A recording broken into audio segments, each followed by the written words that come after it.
Morning, everyone. I first of all would like to thank Dr. Kauser for the opportunity to present the preliminary findings of my research entitled Black Christian Methodist Episcopal Church Clergywomen at the Crossroads, Why Some Stay While Others Leave or Consider Leaving. I would also like to thank Dr. Mumford, my second reader, for her feedback and support. So if we can go to the next slide, the research problem. Next slide. Well, I'll go ahead and just tell you what that is. So despite the educational achievements and professional advancements of Black women, Black clergywomen continue to face obstacles and barriers in attaining leadership roles in the church. Organizational hurdles have placed a stained glass ceiling in the way of clergywomen, as those ordained elder are denied significant appointments to serve larger, financially stable congregations as lead pastor, particularly in the Christian Methodist Episcopal Church, of which I'll refer to as the CME Church here on out. Mary Daly asserts that inequality prevents women from genuine self-fulfillment and from active adult-sized participation in society as well as the church. And Black male clergy continue to monopolize superordinate church positions while subjugating women to inferior roles that limit their authority, prevent ministerial fulfillment, and inhibit their decision-making power, as well as their voice. This kind of injustice is a sin, just as racism is sinful and viewed by both men and women as an injustice worth fighting. Sexism is a sin against creation and a manifestation of evil. Therefore, the CME Church has a responsibility to confess this sin of injustice and right the wrong of inequality against women, particularly clergy women. This requires transformational thinking about clergy women, a commitment to positive change and decisive action. And so the purpose, next slide, of my research is to explore and interpret the responses of African American women to patriarchy and sexism in the CME Church, as well as to gain insight on why some clergy women thrive in their ministerial vocation despite injustices and barriers that impede upward mobility in ministry and pastoral leadership, while others leave or consider leaving the CME Church. Now, this work was based on 4 research questions. Next slide. What is the vocational status of Black clergy women? The second question, what are the ministerial experiences of Black clergy women? Thirdly, what type of support do Black clergy women receive from CME Church leadership, and what is their perception of the support? And then finally, what barriers do clergy women face that impact their decision to leave or consider leaving? And for those who leave, where do they go? Next slide. And so my working hypothesis was this: Black clergy women who stay and thrive in the CME Church are well connected and are willing to tolerate high levels of patriarchy, while those who stay but do not thrive are not well connected and suffer the consequences of ministering in a system of oppression. Clergy women who leave or consider leaving the CME Church are not well connected, refuse to tolerate the injustice of being denied opportunity for advancement, and find other religious institutions that provide opportunities to thrive. Next slide. So obviously, my ministry setting is the CME Church, which was founded December 16, 1870. And interestingly, it was organized due to the suppression, injustice, and repression experienced by liberated Negroes who, although they were members of the Methodist Episcopal Church South, they had no rights or privileges in the church. And so if they had a call to preach, they were denied the opportunity to preach. They were denied the opportunity to pastor. And so as a result of that, 41 Black male Methodists with the encouragement of white MECS pastors and bishops, organized a separate branch of Methodism, which was called the Colored Methodist Episcopal Church. Our name changed to the CME Church, the Christian Methodist Episcopal Church, in 1954. So two preachers, two of their own, were elected as bishop, William H. Miles and Richard H. Vanderhorst. Now, here's the thing that's interesting. Women were not allowed to serve in leadership or clerical ministry in the church until 1966. Next slide. So according to the quadrennial report of the bishops of the CME Church of 2018, the CME Church has a reported membership of just over 500,000 members. There are about 2,694 members of clergy worldwide, and only 30% of that number are clergy women, 744 to be exact, according to the report. In 1987, it took until 1987 for the first clergywoman, Reverend Versie P. Easter, to be appointed by Bishop William Graves to serve as presiding elder. So I decided that it was important to take a look at, well, how many currently today, or as of 2020, how many clergy women serve as presiding elders? Sadly, of the 7 Episcopal districts reporting presiding elder data, only 19%, 9 of 48 presiding elders are women. There are 11 bishops serving 11 Episcopal districts, and only one is a woman, Bishop Teresa Jefferson Snowden, who was elected to serve in 2010, 140 years after the inception of the church. So in order, next slide, to understand the vocational status and ministerial experiences of Black clergywomen in the CME Church, I conducted a mixed methods research study that comprised of both qualitative and quantitative data collection. I interviewed 9 Black clergywomen using semi-structured interviews. I created a 49-question survey that was mailed to 125 clergywomen across 5 Episcopal districts, and I received 38 completed surveys. Next slide. The criteria for those who were participating in the survey, they had to be Black or African American female, ordained deacon or elder, and currently serving or formerly served in the CME Church. Next slide. So again, the question, there were 4 research questions. 2 interview questions were connected to the first research question, and then 12 survey questions. And I used a 3-point Likert scale to assess the degree to which clergywomen agreed, disagreed, or remained neutral to the survey questions. Next slide.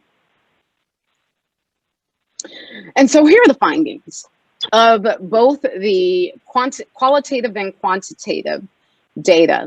68% of the women responding, clergy women responding, serve as pastor / preacher in charge. 13% associate minister, 13% annual conference officer, 11% presiding elder, 2% connectional officer, and then 2% district conference officer. And the reason that this number is larger than 100% is due to the fact that some women held multiple positions. Next slide.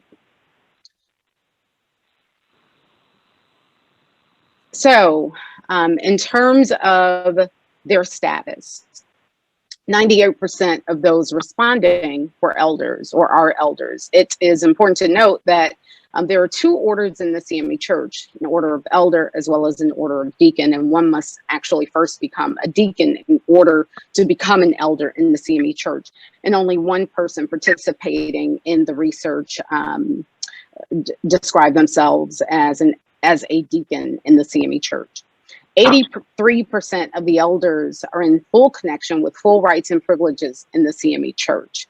And then with regards to IQ7, how did the mentor status impact their advancement, and what impact did their mentors have on their status as clergy women? We see that 45% said that their mentor status positioned them to receive opportunities, and 22% visibility. And some of the women have received opportunity to preach at the national level, which again gave them that visibility that they desired or needed to be catapulted into higher roles. And so 11% said that they received promotion as a result of the status of their mentor. And then 22% said they didn't have a mentor at all. Next slide. So RQ2, the research question 2, there were 4 interview questions connected to that research question, and then 10 survey questions. Next slide. And so in terms of, one of the questions was whether or not, you know, what was your expectation in ministry? And so interestingly, 67% of the respondents said, oh, I didn't expect to pastor in the CME church. And then 33% said that they did. And the reasons behind their not expecting to pastor, I pulled out 3 quotes. One, Miriam, which is a pseudonym, women don't preach. That was what she heard. Women don't preach. A woman can't be over a man. And I had seen the despicable way some female clergy were treated. I just wanted to be qualified to serve, said Martha. And then finally, Chloe said, I didn't want to be a pastor because I did not see a lot of women pastoring. So first of all, they didn't expect to pastor, but they ended up pastoring. And I asked the question, well, what did ministry, you know, end up to be for you? How did it turn out? 88% said sexist. 56% said that there was a lack of collegiality. And that is not just a lack of collegiality with male clergy, but a lack of collegiality with female clergy. So female clergy don't support each other. There's 56% said they received promotion, that's overall, and then 33% spoke of, again, this lack of support. So those were the 4 major themes that came out of this research. And then the next question connected with that was, you know, next slide, what were the positives? And then the next question was, well, what are the negatives of the church? So there were 4 themes that came out that were lifted by clergy women regarding the positives of ministry. They spoke to the structure of the CME church. They enjoyed the creeds and the worship service. And in fact, a few of them said, hey, listen, what I love about the CME church is this. If you have gone to one CME church, you have gone to them all, whether you go to a CME church in a major metropolitan area, or you go to a church in a rural area, you are going to have the same experience in terms of the order of worship. And then they talk again about receiving promotions, the relationships they had formed, as well, again, the visibility. In terms of negatives of ministry, there were 9 themes that came out. The biggest one was gender discrimination, a lack of accountability, politics, gender stereotypes, financial oppression. Again, lack of support was a theme that continued to come out. Humiliation, fear, and sexual harassment. Next slide. So finally, research question 3, what type of support do Black clergy women receive from CME church leadership, and what is their perception? So there were 4 interview questions connected to that research question and 2 survey questions. Next slide. And so one of the questions was, the interview question 3 was, did you have a role model? And 100% said they had role models. Now, 100% did not have mentors, but 100% of them had role models. And in terms of who their role models were, one respondent said that they had a bishop as a role model, while 4 of the respondents had male pastors as their role models. And 3 of the respondents mentioned having congregational laity leaders whom they admired and emulated early in their Christian journey, as well as their ministerial endeavors. And then one of the respondents spoke of having a female clergy that she admired and looked up to as a role model. And so how did the role model impact them? Two themes emerged as a result of that. One being that of guidance and the other being that of opportunity. And in terms of the status even of their role models, they were well-respected pastors. 56% of the respondents said, hey, look, yes, these pastors were well-respected. And again, the bishop being the other. Next slide. So finally, question 4. What barriers do clergywomen face that impact their decision to leave or consider leaving? One interview question related to that, and then one survey question. Next slide. And so those who considered leaving, 67% of those interviewed, so 6 of the 9 interview participants considered leaving the CME Church at some point during their ministerial journey. 3 of them had left the CME Church. But what was interesting to me is this, that only 8% of survey respondents had considered or were currently considering a departure from the CME Church. Next slide. So in conclusion, although clergywomen have made strides when it comes to being appointed pastor, 58% of them are bivocational. And then 34% of those serving in pastoral ministry receive salaries of less than $18,000. Now, I just kind of shared that broadly with a male clergy friend of mine in the CME Church, and he was shocked. He was absolutely shocked that clergywomen, that the salaries of clergywomen are so low. In terms of research question 2, while 11 negative themes related to ministry in the CME Church emerged from interview respondents, 53% of survey respondents indicated that their experiences as a member of clergy in the CME Church has been positive. And in contrast, 82% agreed that women clergy have to work harder than male clergy to prove themselves.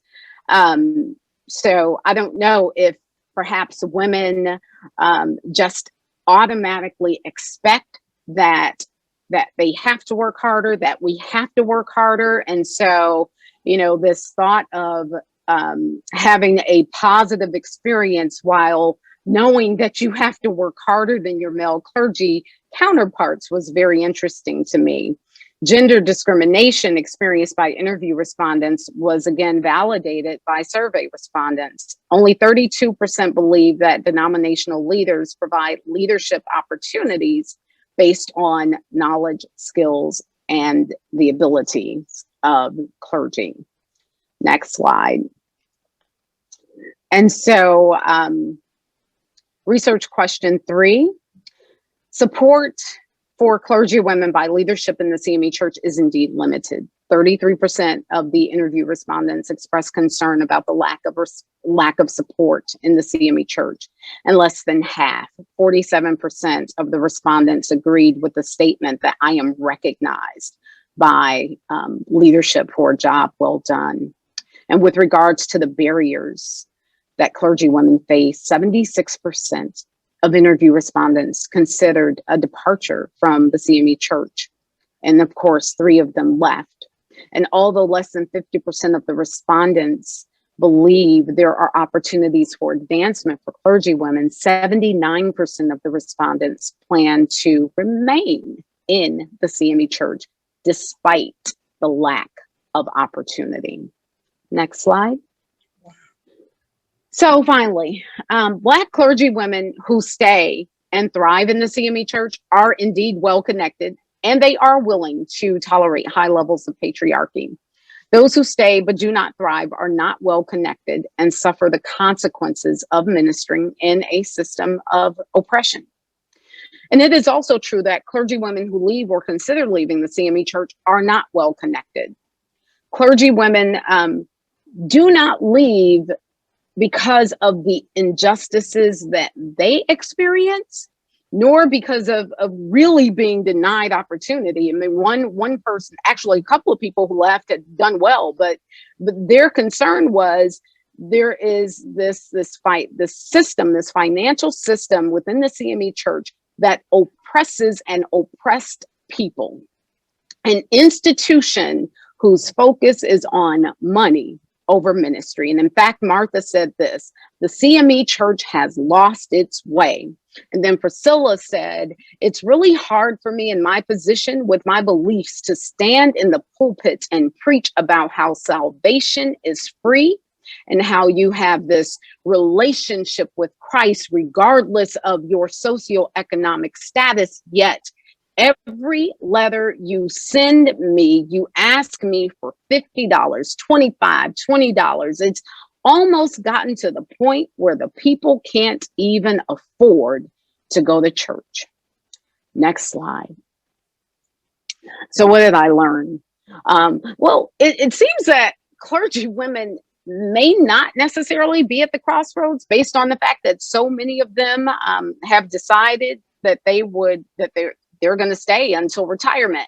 And while that is true, that the majority of them plan to stay until retirement, and I forgot to write the exact number down, but when I looked at it, the reason that the majority are probably planning to stay until retirement is that the majority of those who pastor, clergy women who pastor in the CME Church, are over the age of 55. And in fact, the vast majority are over the age of 65. And so they are in that window where they are getting closer to retirement.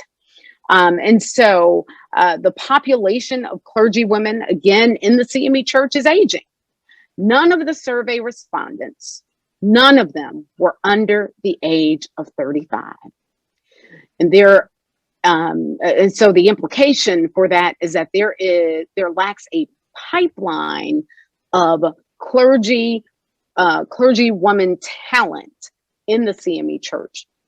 And clergy women are not only the recipients of subjugation, this was another thing that I found interesting, but are also perpetrators of oppression. So simply put, clergy women are not lifting as they climb. Clergy women are concerned about the future of the CME Church.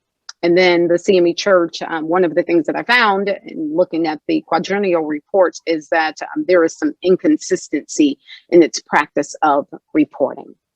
And so finally, the next research project will be a study that focuses on the perceptions of both laity and male clergy, of clergy women serving in pastoral ministry in the CME Church. Next slide. I thank you so much for your time and listening. And then finally, if there are questions, I am certainly welcome to attempt to answer them. Thank you.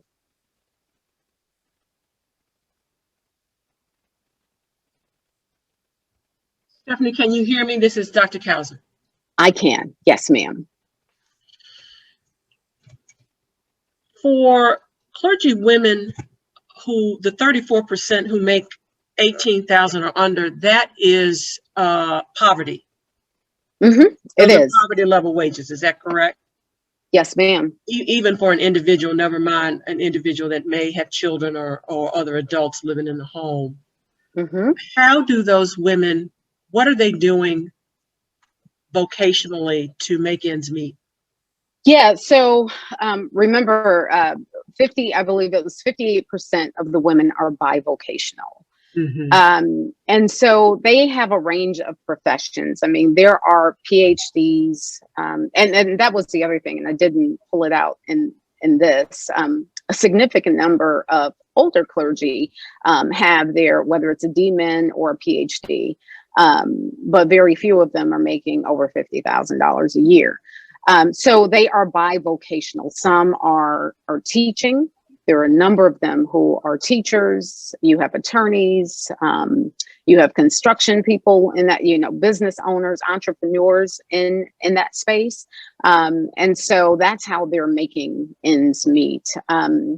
I can't think of the number off the top of my head, but there are a number of them who are married as well. So this would be an assumption, right? So my assumption would be that for those who are married, perhaps they're able to pastor with a lower income because they have supplemental income from their spouse, or again, they're supplementing their income bivocationally, or maybe the church is really the supplementary income because you can't live off of less than $18,000 a year. No. What surprised you about the research, about your findings? I was honestly surprised that, one, I was really surprised at the age. I was surprised that that the vast majority of the women responding to the research are over the age of 55. I wish I could remember the exact number, and I looked at them last night and just didn't commit it to memory. But there aren't, and the fact that no one under the age of 35 responded to the survey. And I think there may have only been 4 persons between the age of 35 to 44 who responded. So I was surprised that there is an aging population. And that concerns me, right? That concerns me with regards to the status of clergy women in the CME church. So the question for me becomes, are we just not pursuing ministry in the CME church? Are women leaving to go somewhere else because of how clergy women are? So before they even really get into the process, right? So I wonder how many women left while they were in the process. What I didn't have an opportunity to do, because perhaps future research should also be taking a look at how many women left before they even completed. Completed the process of the ministerial examination committee. And I was surprised as well, because again, based on the number based on the fact that I sent out 125, and I know that's not a whole lot in terms of research, but the fact that I sent out 125 surveys, not knowing who was an elder, who was a deacon, and having received only, response from one deacon, that was surprising to me. So, Stephanie. Yes. Hi, this is Pastor Lisa Balboa, and I'm a pastor in the Christian Methodist Episcopal Church. Yes, ma'am. I serve as the chairperson for the Committee on Ministry.